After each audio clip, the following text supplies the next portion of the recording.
Pensando em gregos, vamos definir que a história da Grécia é dividida em períodos. Nós temos 4 períodos históricos importantes na Grécia. O primeiro período, que nós chamamos de período homérico, é um período em que se caracterizavam as comunidades gentílicas na Grécia. O que eram essas comunidades? Eram famílias numerosas, comandadas por um líder chamado Pater, e estas comunidades viviam basicamente ali da economia agrária, do pastoreio. Com o passar do tempo, neste chamado período homérico, essas comunidades foram crescendo. Crescendo bastante, elas foram mudando de nome. E a união dessas comunidades gentílicas acabou gerando um outro nome que nós chamamos lá de fratrias. Essas fratrias, com o crescimento, passaram a se chamar tribos. E a partir daí, com a união dessas tribos, nós vamos ter a formação das demos, que nós chamamos as polis, que são as chamadas cidades-estados da Grécia Antiga. Com a formação das cidades-estados, as historiografias atuais dizem que a Grécia saiu do período homérico e entrou no chamado período arcaico. O período arcaico, ele é considerado o período de auge de formação das cidades-estados na Grécia. A Grécia, ao longo do período arcaico, desenvolveu mais de 100 cidades-estados. Mas por questões didáticas, os livros sempre tratam de 2 apenas, que é a cidade de Atenas e é a cidade de Esparta. Então, só lembrando, o período homérico é o período de formação das comunidades gentílicas. O período arcaico é o período de formação das cidades-estados. Mas por que a Grécia caracterizou-se por ser uma cidade-estado? Por que na Grécia não formou um Estado centralizado? Porque a Grécia caracterizou-se por ser politicamente descentralizada. A explicação está no território, na geografia da Grécia, que está na Península Balcânica. Esse território é extremamente montanhoso, acidentado e fragmentado, portanto, dificultando as relações comerciais, políticas entre as várias cidades. Então, o território geográfico acidentado e fragmentado da Península Balcânica contribuiu para que a Grécia formasse em todo o seu território várias cidades-estados e nunca tivesse desenvolvido um Estado politicamente centralizado. Continuando lembrando as fases da história da Grécia, nós vamos lembrar aí da terceira e mais importante fase, que é o período clássico. Inclusive, é o período clássico que é muito cobrado nos vestibulares, né? Todo vestibular de história vai enfocar a sua questão dentro do período clássico. Por quê? Porque é no período clássico que se desenvolveram as 2 mais importantes cidades-estados da Grécia, ou seja, Atenas e Esparta, e é no período clássico que nós vamos encontrar o auge, mas ao mesmo tempo a decadência da Grécia. Por que o auge?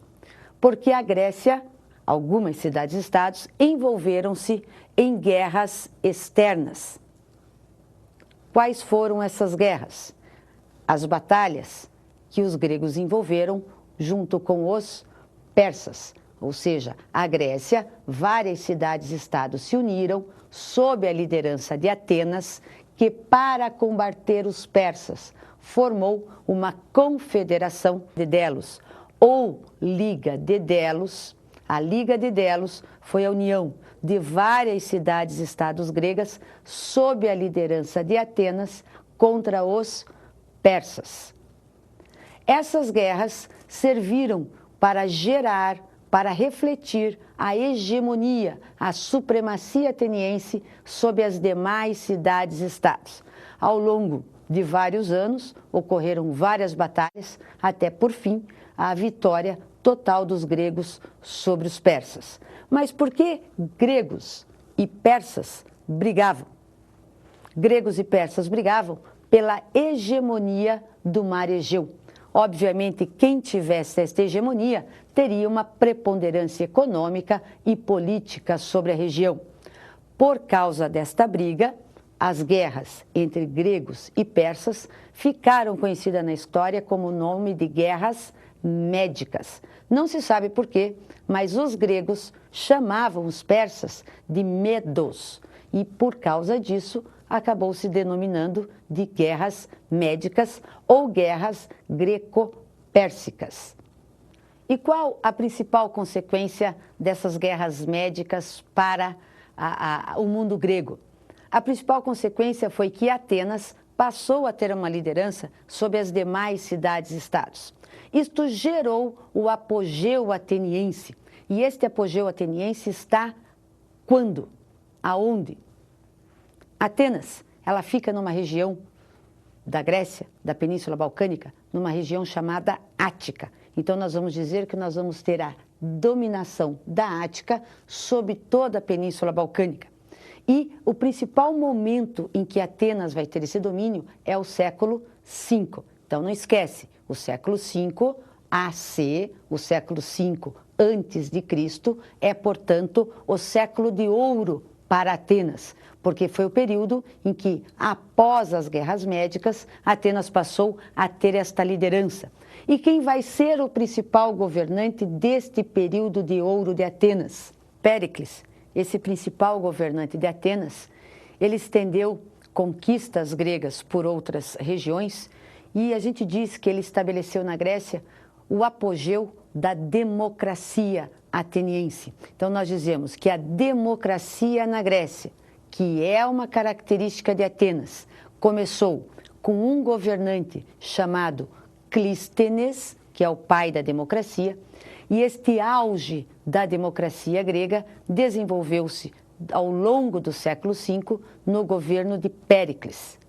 Não esqueça, esta democracia grega, esta democracia ateniense, ela vai ter uma característica muito singular, diferente da democracia que nós conhecemos hoje. Na Grécia, em Atenas, esta democracia, nós dizemos que ela é elitista, ela é patriarcal. Portanto, nós podemos resumir e dizer que a democracia ateniense, ela é excludente. Por que ela é excludente? Por exemplo, mulheres, estrangeiros e os escravos não eram considerados cidadãos, portanto, não possuíam nenhum tipo de direito. Quem possuía direito político em Atenas? Somente o cidadão. E quem é o cidadão? O cidadão é o homem ateniense, nascido de pai e mãe ateniense e que possua poder econômico. Portanto, ele é considerado lá da classe alta, que é a chamada classe dos eupátridas. Vamos revisar. Democracia grega é a base da democracia ocidental hoje, só que, com a diferença que na Grécia, essa democracia é escravista, é elitista e é patriarcal, excluindo a maioria da população. Mas para os gregos, isto era um sistema democrático. Isto começa com um governante chamado Clístenes e vai ter o seu auge com o governo de Péricles, basicamente que vai acontecer no século V a.C. Durante esse período, o auge de Atenas, nós vamos ter a cidade de Esparta, que vai criar também uma liga, chamada Liga do Peloponeso, com a ajuda de outras cidades para combater Atenas. Nesse momento em que Esparta se coloca contra Atenas, nós vamos ter as chamadas Guerras do Peloponeso, que vai ser uma briga de algumas cidades-estados gregas lideradas por Esparta contra os atenienses. O final desta briga vai ser a decadência da economia, a decadência do imperialismo ateniense e a hegemonia de Esparta. Só que esta hegemonia espartana, com o tempo, vai também gerando intriga, oposição de outras cidades. Com isso, então, as cidades e estados gregas começam a brigar pela hegemonia da Grécia. Essas brigas é que levam à decadência do mundo grego, fazendo que um outro povo, ao norte da Grécia, chamado macedônicos, invadam a Grécia e dominem toda esta região. O domínio da Macedônia sobre a Grécia aconteceu no século IV AC e deu-se sob o comando de um imperador macedônico chamado Filipe II, ou Filipe da Macedônia. Depois do Filipe, quem acaba governando toda esta região vai ser o Alexandre o Grande. Com o governo do Alexandre o Grande, os historiadores chamam esse período da história da Grécia de período helenístico. Mas o que foi o período helenístico? Foi o período em que a Grécia está sob o domínio da Macedônia e, a partir deste momento, nós vamos ter, após a morte de Alexandre Magno, o domínio dos romanos. Então, a partir do século II a.C., ou século III, mais ou menos, não há uma precisão quanto a essa cronologia histórica, os romanos, que haviam se desenvolvido lá na Península Itálica, chegam e tomam conta de toda a Península Balcânica. E aí, aonde existia o mundo grego, aonde existia depois o domínio macedônico, nós vamos ter agora a formação do mundo romano.